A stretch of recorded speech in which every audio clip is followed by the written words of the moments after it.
partagée et de l'action concrète.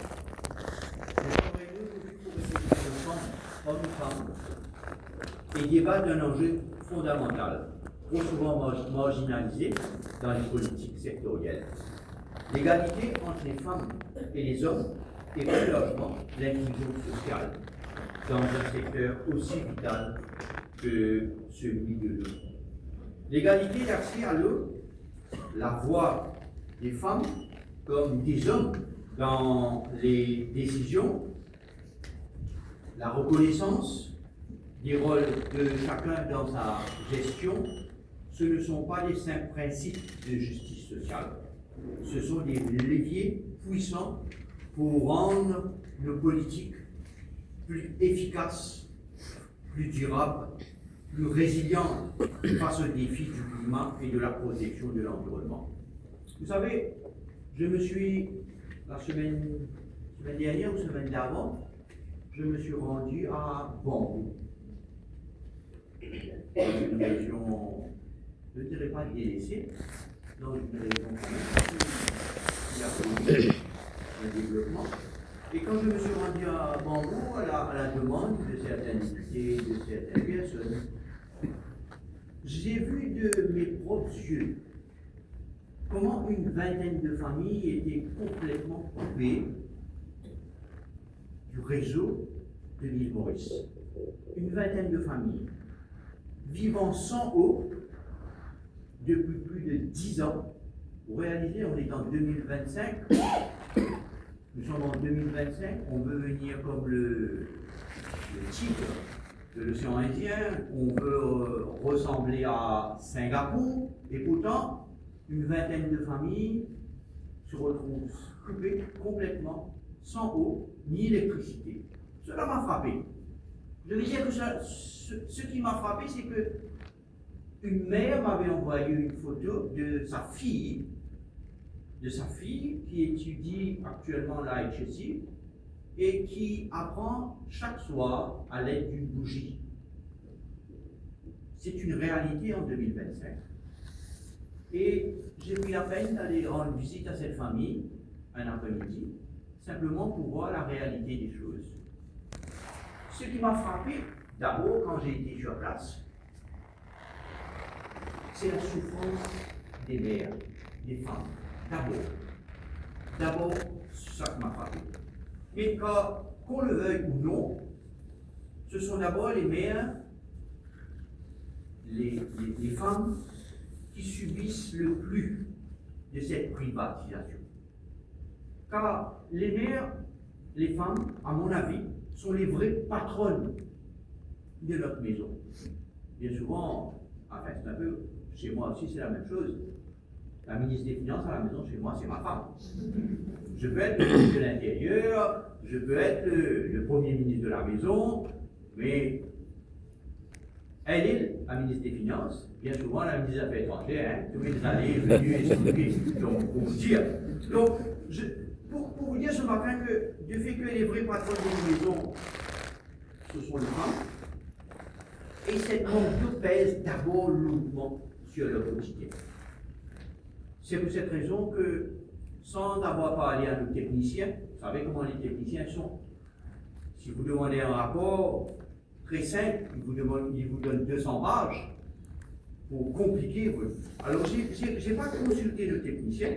Sans l'avis de nos techniciens, ce jour-là, j'ai pris l'engagement que la CWA devra fournir l'eau dans 3 semaines à ces familles et l'électricité dans 1 mois.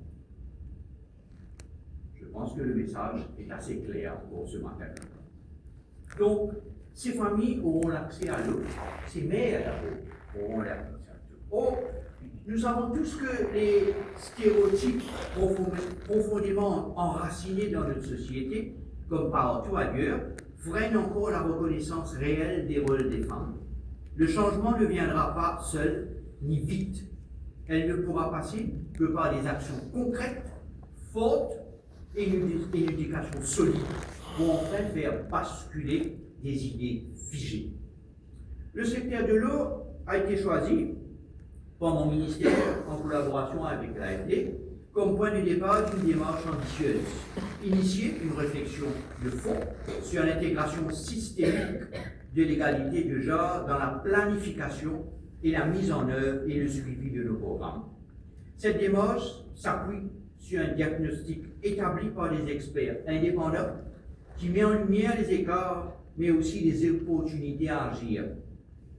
Pour les constats, il est important de citer des inégalités flagrantes entre les femmes et les hommes.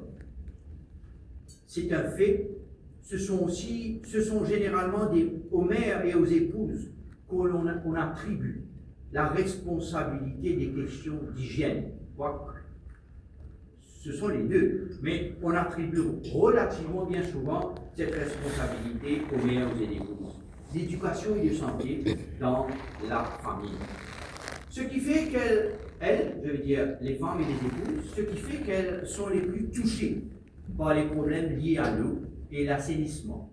Mais on ne les entend pas toujours, malheureusement, je le dis fortement ce matin, on ne les entend pas toujours quand les choix techniques sont faits par les autorités concernées. Plus enclin à parler à l'homme de la famille. Cela devrait, à mon avis, changer. Nous savons aussi que ce sont les femmes, plus que les hommes, qui assument les tâches d'entretien dans la maison et de garde des enfants quand l'école est fermée. Et elles sont alors plus touchées que les hommes, c'est un fait. Si le quartier, Bambou par exemple, a subi une inondation ou une coupure d'eau, nous savons enfin que la pauvreté touche davantage les femmes que les hommes, qui affecte tout particulièrement nos mères isolées. Cette démarche, ce matin, d'intégration s'appuie également sur un outil puissant, la budgétisation sensible au genre. Cet outil, spécifiquement développé pour le secteur de l'eau à Maurice, va nous permettre de mieux orienter les ressources publiques pour qu'elles répondent réellement aux besoins différenciés des femmes et des hommes et contribuent à corriger les déséquilibres existants. Renforcer le rôle et la participation des femmes dans la gestion de l'eau et plus largement dans toutes les composantes de la société est essentiel. Cela permet de bénéficier d'une plus grande pluralité des points de vue et des sensibilités et d'expériences dans l'analyse des problèmes et dans la recherche des solutions. Une représentation plus équilibrée entre les femmes et les hommes favorise et favorisera une approche plus inclusive, plus équitable et souvent plus innovante, en phase avec les besoins réels, actuels et futurs des communautés. Ce matin, je faisais une réflexion me demandant si, surtout en ce qui concerne la CWA, il faudra penser peut-être mettre plus de femmes à la tête de la CWA, pour que la CWA puisse être plus efficiente. Vous savez combien de soucis. Enfin, mon souci principal en ce moment est aussi la CWA. Peut-être il faudra penser à renforcer l'élément féminin dans la direction de la CWA. Mais le constat, messieurs, mesdames, le constat est clair. L'égalité homme-femme dans le secteur de l'eau à Maurice est loin d'être parfaite. Les femmes restent largement absentes des équipes techniques, des instances de décision, surtout des instances de décision. Pourquoi? Parce que peut-être, je dis bien peut-être, trop peu de jeunes filles s'engagent dans les filières scientifiques. C'est une réalité qu'on ne peut ignorer. Cela exige une prise de conscience collective, urgente, avec des actions ciblées dès l'école, dès le plus jeune âge. Il faut détruire les stéréotypes, faire comprendre que les métiers scientifiques ne sont pas réservés à une élite technique, mais qu'ils ont au cœur de la construction d'un environnement sain et du bien-être de tous les Mauriciens. N'oublions pas non plus que femmes et hommes ont des besoins spécifiques, notamment en matière de santé. On ne peut pas gérer notre ressource vitale qu'est l'eau sans prendre en compte la moitié de notre société. C'est une question d'efficacité, de justice et de survie collective. Au-delà, messieurs, dames, au-delà du secteur de l'eau, c'est toute la société mauricienne que nous voulons engager dans cette voie. car l'égalité du genre n'est pas un sujet réservé aux spécialistes ou aux militants. C'est une priorité transversale, un levier de transformation sociale, économique pour notre pays. Le choix que nous faisons aujourd'hui, ce matin, est un choix stratégique. Il est aussi symbolique, très symbolique, en choisissant le secteur de l'eau, une ressource essentielle à la vie, au bien-être et à la dignité humaine. C'est pour cette raison que je me suis rendu à Bambou. C'est pour cette raison que je n'ai pas consulté les techniciens, pour cette raison que j'ai exigé que dans 3 semaines, il faut que cette région de Bambou soit alimentée en eau, du moins pas 24/7, mais alimentée en eau d'une façon quotidienne, car cela va au bien-être et à la dignité humaine. Nous affirmons notre volonté, j'affirme la volonté du ministère, nous affirmons notre volonté de mettre l'humain au cœur de nos politiques publiques. Permettez-moi, avant de terminer, à remercier chaleureusement toutes les institutions nationales et internationales représentées ici aujourd'hui, ce matin, qu'elles soient publiques, privées, de la société civile ou du monde académique.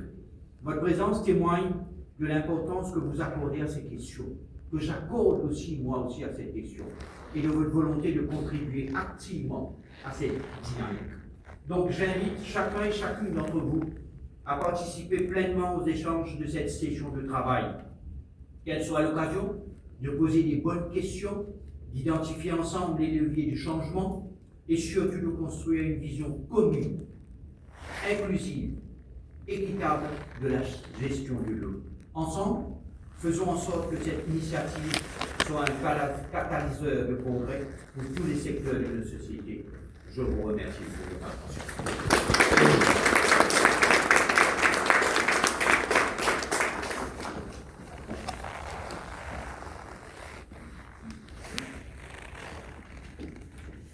자,